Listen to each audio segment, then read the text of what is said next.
दो अगरबत्ती को लगा देना तुम पूजन समझते हो, अगरबत्ती को लगा देना पूजन समझते हो, भगवान के सामने दिया जला देना पूजन समझते हो, भगवान के मंदिर में जाकर एक लोटा पानी चढ़ा देना पूजन समझते हो, भगवान के मंदिर में जाकर बेलपत्र चढ़ा देना, धतूरा चढ़ा देना पूजन समझते हो। ये पूजन नहीं है। भगवान के मंदिर में जाकर एक क्षण बैठकर उस परमात्मा से दिल की बात कह देना। भले तुम कुछ दिया लगाओ ना लगाओ, अगरबत्ती लगाओ ना लगाओ, तुम भगवान पर जल चढ़ाओ ना चढ़ाओ, बेलपत्री चढ़ाओ ना चढ़ाओ, पर मंदिर में जाकर, अर्थात मंदिर नहीं भी गए हो, अपने ही घर में रहकर अपने हृदय को साफ कर लेना, निर्मल कर लेना और किसी के प्रति भेदभाव नहीं रखना, किसी के लिए अपशब्द नहीं कहना, किसी के लिए ताना नहीं देना, किसी के लिए गाली नहीं देना, किसी के लिए आड़ा टेढ़ा ना कहना। ये पूजन से बढ़कर भी पूजन है साहब। आपके घर में जो दीपक होता है, दिया जो आप प्रज्वलित करते हो, तेल का दिया अगर आपको लगाना रहता है तो वो दिया अलग ही रखें। घृत का दिया अगर आपको लगाना है तो वो अलग ही रखें। घृत के दिए में तेल का दीप नहीं लगाना चाहिए और तेल के दीप में घृत का दीप नहीं लगाना चाहिए। कई लोग कहते हैं, कई लोगों का एक प्रसंग रहता है, महाराज जी गुरुदेव हमारा इतना सा कहना है कि हम मंदिर जाते हैं, रोज दिया लगाने जाते हैं, हम भगवान को रोज दिया लगाते हैं, पर एक बात समझ में नहीं आती, हमारे सालों निकल गए दिया लगाते लगाते, उसके बाद भी मैं दुखी क्यों, भगवान ने मेरे क्यों नहीं सुनी। जब उस चोर को भगवान ने कुबेर बना दिया, केवल उसका कपड़ा जलाया और मैंने इतने सालों से दिया लगाया, क्या भगवान मेरी नहीं सुन रहा? कारण हो सकता है तुम डब्बी तो घी की लेकर गई हो, बत्ती भी घी की लेकर गई हो, पर मंदिर में जो दिया पड़ा था जिसमें तुम बत्ती जला कर आई हो सकता है वो तेल की हो सकती है। कहीं ना कहीं हमारी गलती हो रही है, भगवान की तरफ से कोई गलती नहीं। भगवान तो हाला हजूर बैठा है तुम्हारा भंडार भरने के लिए, पर गलती हम करते कि हम दिया नहीं ले जाते। हम तो मंदिर की दिया उठाया, अब घी का था कि तेल का था, अपन ने तो बत्ती लगा दी। पर पहले की माताएं कितनी चतुर होती थी, आटे का दिया लगाती थी कि वो दिया नया बनाओ, जरा सा आटा उसना है, रोटी बनी रही है, उसमें से दिया निकाला लगा दिया। नहीं लगाना, दीप नहीं है। अगर आपको लगता है कि ये तेल का घी का दिया अलग होना चाहिए, इसलिए पहले मंदिरों के अंदर घृत दिया लिखा जाता था, घी का दिया, घी का दिया। आप कभी महेश्वर जाइए, महेश्वर में नर्मदा जी के घाट पर शिव मंदिर में जो दिए जलते हैं वहां लिखा रहता है ये घृत का दिया, तेल का दिया, वहां लिखा है, और दिए ही जलते हैं वहां 108। कई छोटी छोटी गलतियां हैं जो हम करते हैं और बाद में कहते हैं भगवान हमारा नहीं सुन। हमारी आदत है कि मनवांचित फल की कामना के लिए जब हम शंकर को बेलपत्र चढ़ाते हैं, शिव जी को हम जब बेलपत्र समर्पित करते हैं, आप सभी को मालूम होगा बेलपत्र चढ़ाने का एक तरीका होता है। एक बेलपत्र चढ़ाते हैं तो ऐसे ही चढ़ा देते हैं, 2-4 बेलपत्र चढ़ाई ऐसे ही चढ़ा देते हैं। पर यदि 11 बेलपत्र, 21 बेलपत्र, 51 बेलपत्र, 108 बेलपत्र, 108 से भी ज्यादा यदि बेलपत्र हम अगर शंकर को समर्पित कर रहे हैं तो आखिरी बेलपत्र में हमें या तो चंदन या चावल या लाल चंदन, कुछ भी अबीर गुलाल कुछ भी रखकर मध्य पत्ती पर रखकर भगवान को समर्पित करना पड़ता है अपनी कामना की पूर्ति के। अगर हमने 108 ऐसी चढ़ा दी या 11 पत्ते ऐसी चढ़ा दिए तो उसमें कामना की पूर्ति नहीं है, और आखिरी 10 चढ़ा दिए तो आखिरी 11वें बेलपत्र पे हमें कुछ रखकर देना ही पड़ेगा। तो वो ये जरूरी नहीं है कि आप धन रख कर दें, पैसा रख कर दें या संपदा रख कर दें, उसमें अबीर गुलाल चंदन चावल जो तुम्हारा मन पड़े पुष्प आदि उस पर रखे। आपने देखा होगा, आप लोग तो करते रहते हो ना, तो जहाँ पंडित जी अभिषेक कराते हैं तो आखिरी की बेलपत्र पे वो लगा के सब दे ही देते हैं, लो चढ़ाओ। तो कभी आपने पंडित जी से पूछा कि आखिरी बेलपत्र पे आपने लगा के क्यों दिया? कोई लिख के रख लेता है नमः शिवाय, उसको रख देता संभाल के, सब चढ़ा देगा, उसके बाद वो चढ़ाएगा। उसका कारण क्या है?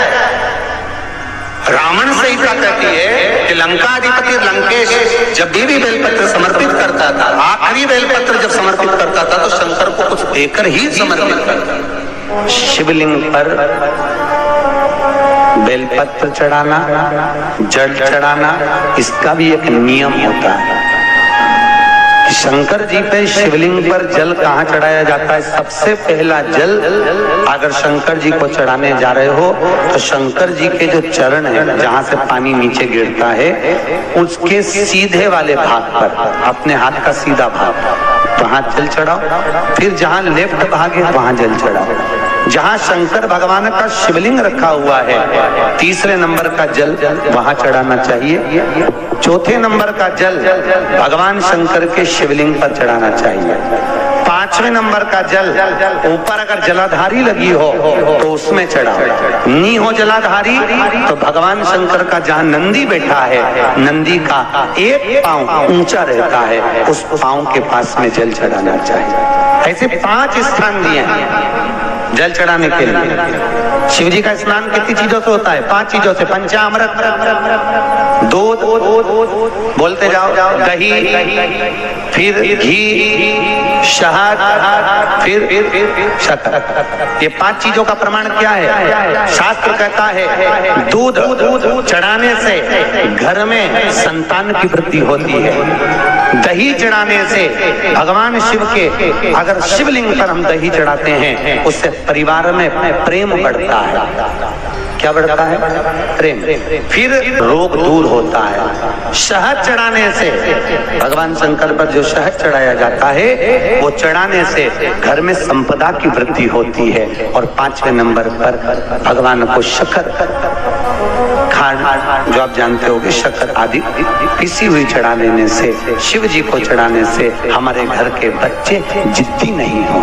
हिंदू धर्म की रीति है, जिस पात्र को हम जल चढ़ाने लेकर जाते हैं उस पात्र में भगवान के चरणों का जल लाते हैं, खाली पात्र नहीं लाते।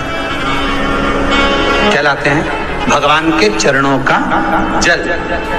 उस चरणों तक को लेकर आए, घर में रखा, सबने अपने नैनों में लगाया, हृदय में लगाया, चित्तवृत्ति में लगाया। खाली पात्र हम लेकर वापस नहीं आ रहे हैं। शिव मंदिर में जब जाओ, जल चढ़ाने के लिए जाओ, पात्र तुमने शंकर जी को पूरा पानी चढ़ा भी दिया तो शंकर के चरणारविंद का थोड़ा सा जल पात्र में डाल के, भले 2 बूंद लाओ, 4 बूंद लाओ, इतना सा लाओ, पर लाओ और उसको पूरे परिवार के नेत्रों में जब लेकर आए हो चरणों तक तो लगाओ।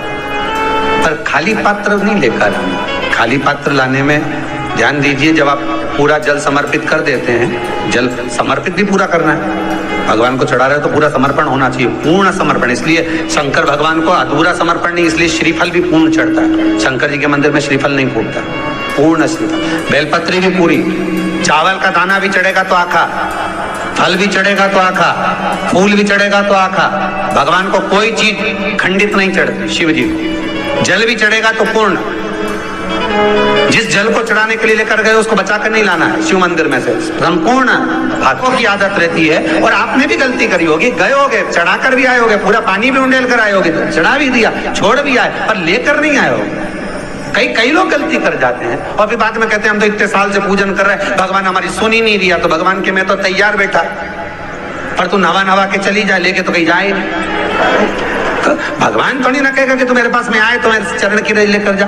भगवान थोड़ी ना कहेगा कि मेरे पास में आकर तू ये लेकर जा।